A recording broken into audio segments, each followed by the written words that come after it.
How you doing? I'm a parent from New Orleans, Louisiana. My child goes to Andrew H. Wilson Charter School, but it's about to go back under board rule. Since I've been doing this thing with my children, I've noticed that a lot of adults are bickering and our children are in a tug of life, pretty much. So, and I appreciate Ms. Randy for giving me my role today, and I to just say, let me tell you what success is. Success is a mentor to a CEO or school leader that has traversed both charter and traditional schools. Andre talked about it. And then success is not bickering amongst adults. Success is a black CEO of children in poverty who I will hold accountable and responsible for what goes on in that school. Success is a large group of black male educators. Andre said it too. In the school where my child is, they have educators in the classroom. They're not just overseers and disciplinarians. They're in the classroom and they're master teachers. I'm sorry. Also, success is a concentrated and deliberate plan to involve the community and engage parents. This argument we're having is not cookie cutter. I'm in New Orleans. We're almost ground zero for charter schools. I have to work with charter schools. If you're not an educator who has our children's best interest at hand and who is has undeniably support for my personal choice, then you almost are disrespecting me and my child. And my question is, I need to know that you support my choice, yes or no, and I need to know whether you're in charter or traditional, if you will work with those families to help them with whatever choice they have. Because I'm just seeing a whole lot of adults bickering about children, and we are picking the best choice for our child. So, answer is easy. I support choices of parents, period. Thank you. What we want to do is make sure that charters are transparent and accountable, just like other public schools. But you know what needs to happen is that you can go back and tell those parents they need to make sure that those charters are accountable. No. This is a public responsibility. Right. And frankly, and the other thing is, and I say this all the time, and let me just say, I run a charter where for the last 4 years, we've had 100% graduation. A union charter in New York City where we have 100% graduation. So the issue is, I want to make sure that parents have, as a choice, a great neighborhood public school. And that there is the wherewithal, the public, the government, make sure that frankly, the kids that I taught at Clara Barton High School in Brooklyn have the same wherewithal that I got when I went to Clarkstown High School North as a kid. And then if parents want to make other choices, they have that right to. But there should be that level playing field.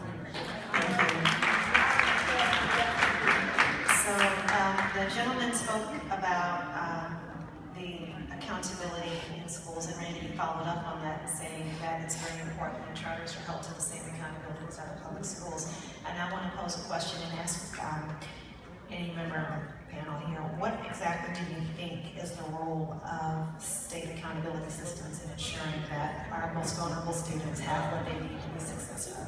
Do we have an hour?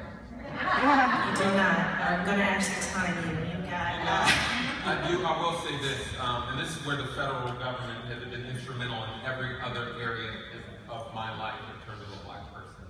I do not trust states that they will do right by my children. Right. And so the reality is that there needs to be some standard.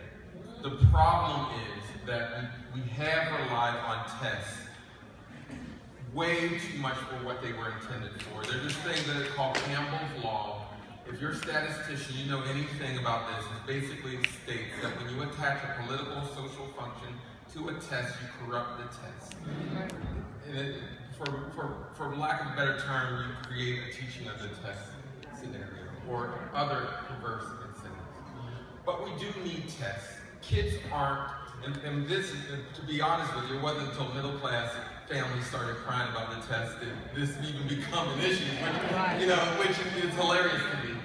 But we haven't figured it out, because we talk about testing, it's really more about accountability.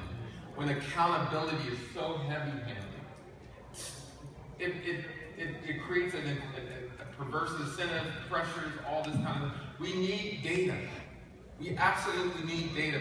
But when I got into this more as a researcher. Before No Child Left Behind, we really did not know what was going on. We did not. Now, we went to the other end of the other spectrum, where we use testing data from everything. And we remove the level of expertise. And so this is where people just aren't being responsible. There is a place where we can use tests responsibly. Thank you, Mr. And get that data. I'm going to So I want to jump in also about what is the federal role, frankly, and ensuring that all of our charter schools are fair to all of our students. And again, we put out guidance on this topic where we have said that the federal civil rights laws apply to our charter schools just like they apply to any of our other public schools. And we find, somewhat to my dismay, we find a lot of charter schools think, well, we are accepted also from the federal civil rights laws. They are not. We want to make sure that our charter schools are not over-disciplining their students, that they're not pushing out students, that they're not setting up requirements for who can attend, and they're not saying this is only for a special core of students. They don't have a misunderstanding about the basic ways that they should treat them. And again, I'm going to tell some enforcement stories, but here are some places where we could come in. We had a charter school in North Carolina that had a little boy who was in kindergarten. He was restrained at school 37 times in a single school year. 37 times. So I don't know where the gray line is for where you should stop restraining students and take a look at what else we can do, but it is well crossed when it is 37 times for 5 years in that school. Not only did they restrain him all those times, but that school said to his mother and his grandmother, if you don't come to the school within 45 minutes of a call from the school about that child, we will report you to the Department of Children and Family Services. Ugly. They don't do that anymore. They're taking care of that kid. We've got training and they're paying for counseling for that little boy. But they needed to understand that the federal civil rights laws applied to them. We just last month entered into a resolution agreement with another school, another charter school, that a family had come to the school, they'd gotten in, they were really excited, this was a school for their son. They came to the school, he was also going to start kindergarten, and he has difficulty sitting down, he has difficulty getting back up. The school saw that when he came to the school for the student's day. And they said, oh, we rescind your admission, because we only serve mild disabilities. I'm here to tell you that is unlawful. we only serve mild disabilities. There's a 4-inch drop to get down to the playground, and we can't ensure you can get to that 4-inch drop to that playground. That's not fair. And they also said, well, your kindergarten classroom is on the 2nd floor. So we have to have an adult get in the elevator every day to be able to let you up to the 2nd floor. Or we can't be sure that the elevator will work every day. That's a different problem.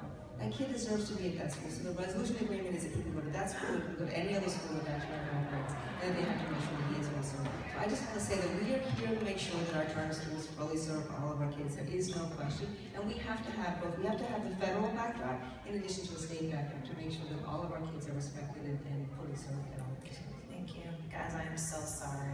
We are out of time. I am grateful for your participation, and thanks everyone for such a spirited and very interesting discussion. And I am now going to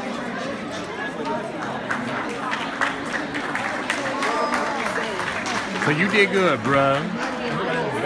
You did good, man. So Gwen, what were you going to ask them if you had a chance? What was I going to say? Yeah, what were we going to say in this room full of people that are sponsored by the NEA to kill our children? What were you going to say? Well, number one, we do have a solution, and it's called accountability. Okay. Randy is being disingenuous because you're going to talk about equity, but at the same time, you won't hold your teachers accountable to the students they get paid to teach. I think it's disingenuous that you keep talking about, even the civil rights, the federal government talking about they're going to come in and hold charters accountable, but yet we were arresting parents like Kelly Williams. So they're going to have to do right, that's right. do rights. And they're not doing right for our children. And I'm mad at us for letting them do it to us.